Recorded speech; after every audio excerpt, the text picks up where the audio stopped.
महामहिम राज्यपाल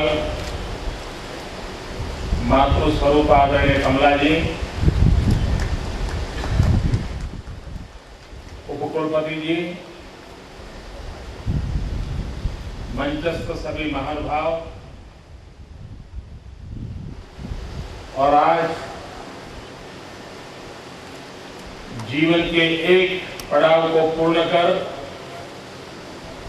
दूसरे पड़ाव की तरफ प्रस्थान कर रहे सभी सफल विद्यार्थी बंधु भगिनी,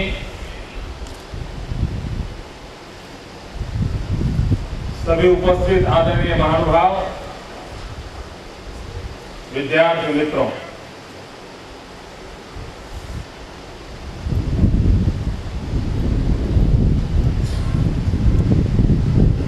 आज यूनिवर्सिटी के छात्रों के लिए यह पदवीदान समारोह है।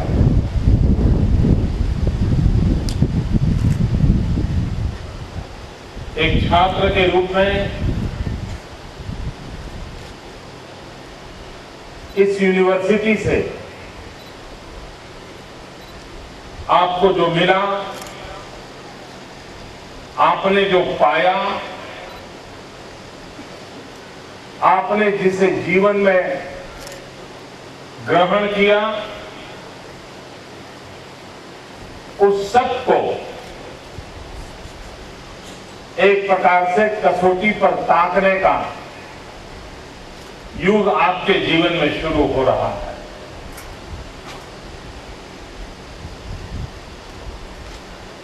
कभी कभी मैं सोचता हूं कि इस प्रकार की परंपरा कब से प्रारंभ हुई होगी।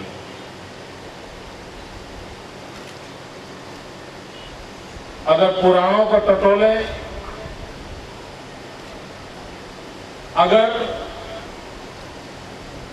इतिहास के झरोखे से देखें तो ये ध्यान में आता है कि तैत्तिरीय उपनिषद के अंदर पहली बार इस प्रकार के कन्वोकेशन की परंपरा का उल्लेख आता है और उसमें ऋषि अपने गुरुकुल के विद्यार्थियों को विदाई देते समय इस शिक्षा का जीवन में कैसे उपयोग हो, शिक्षा का समाज के लिए क्या उपयोग हो,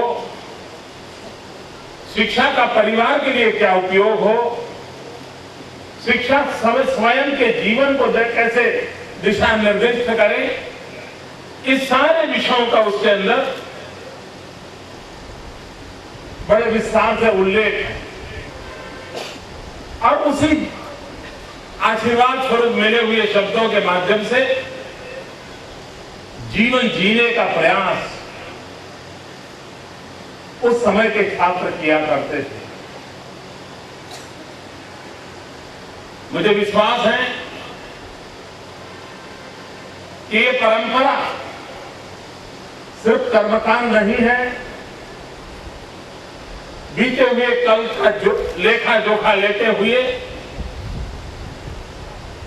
आने वाली कल के लिए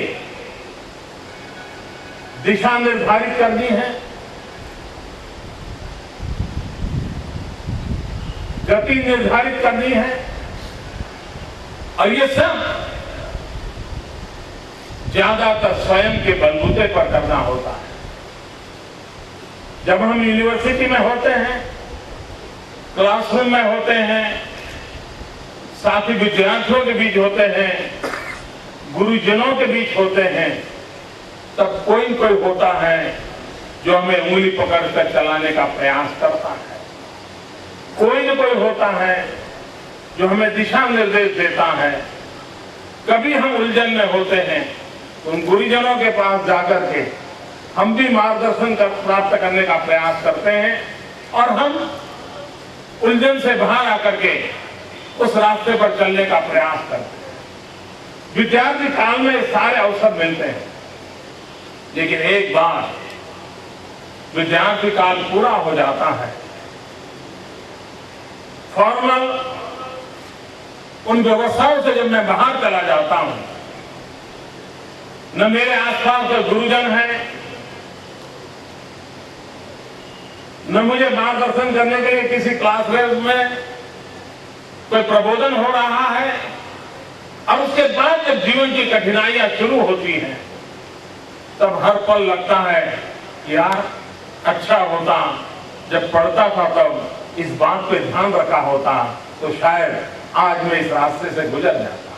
कोई कठिनाई नहीं, हर पल याद आएगा, बीते हुए कल का हर क्षण याद आएगा कि काश उस समय मैंने ये ध्यान दिया होता तो आज ये मेरी शक्ति के रूप में मेरे काम आता होता। और कुछ लोगों को जिंदगी के उस पड़ाव पर यह भी ध्यान आएगा, अच्छा हुआ यूनिवर्सिटी में मैंने जाना था, सीखा था, आज मेरे काम आ गया और मेरा रास्ता साफ हो गया। एक नया विश्वास पैदा हो, एक नए विश्वास से आगे बढ़ने का अवसर आता। और इसलिए ये पदवीदान समारोह के बाद जिंदगी खुद के बलबूते पर चलानी होती है, निर्णय खुद करने होंगे, फैसले अपने आप करने पड़ेंगे, और तब मन उलझन में पड़ जाता है। 15 विद्यार्थियों के बाद बीच बैठ करके हिम्मत के साथ खड़े होकर के एक आध लीडरशिप लेकर के निर्णय करना बहुत मुश्किल नहीं होता है। आज क्लासरूम में नहीं जाएंगे, 15 लड़के इकट्ठे होकर के निर्णय कर सकते हैं, बड़ी आसानी से कर लेंगे। आज कॉलेज नहीं जाएंगे, निर्णय कर लेंगे। आज तो साहब को भी मजबूर कर देंगे, चलो खेल के मैदान में जाना है, टीचर को भी उठा के ले जाएंगे, ये सब कर सकते हैं। 10, 15, 20 की जब टोली होती है सब कुछ कर लेते हैं, लेकिन जब अकेले होते हैं और ट्रेन के अंदर जगह भी लेनी होती है तो 50 बार सोचते हैं, यार इतनी भीड़ है, मुझे जगह कहां से। व्यवहार जीवन के अंदर जिंदगी का जब प्रवेश होता है तब कठिनाइयां महसूस होने लगती है। यहां की शिक्षा दीक्षा आपको जीवन के कठोर सत्य में विश्वास के साथ आगे बढ़ने का सामर्थ्य दे, ये शुभकामनाएं देने के लिए मैं आया। आपने जो अर्जित किया है, जो पाया है, वह आपकी जीवन के अंदर शक्ति के रूप में कैसे परिवर्तित हो, वो आपकी स्वयं की संपदा कैसे बने, और संपदा के भरोसे आप जीवन के हर उतार चढ़ाव को पार कैसे करें,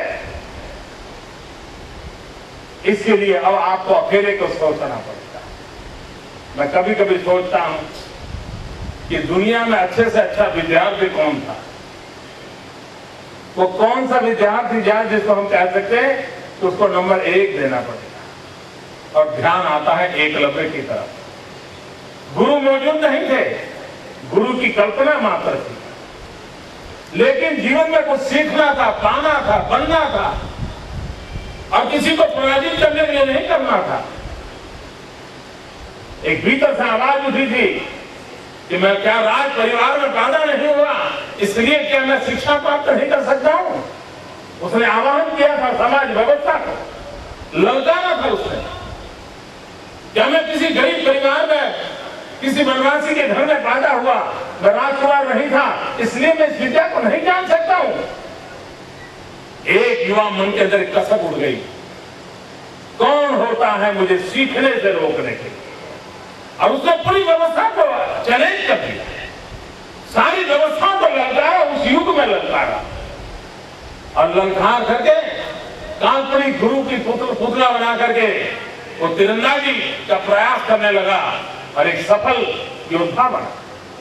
लेकिन कभी उसने उसका दुरुपयोग नहीं किया, और उस परंपरा को आज भी आपको जानकर के आश्चर्य होगा कि एक विद्यार्थी के रूप में एकलव्य ने जो अर्जित किया था, और उस समाज की समाज व्यवस्था थी, उस समाज व्यवस्था की बुराइयों का नतीजा भी आया कि जब एकलव्य की तारीफ सुनाई दे रही थी और अर्जुन से कहीं एकलव्य आगे नहीं चला जाए, इस प्रकार का भाव गुरुजन के अंदर हुआ, तब जाकर के उन्होंने एकलव्य का अंगूठा मांग लिया था ताकि वो तीरंदाजी में आगे बढ़े नहीं।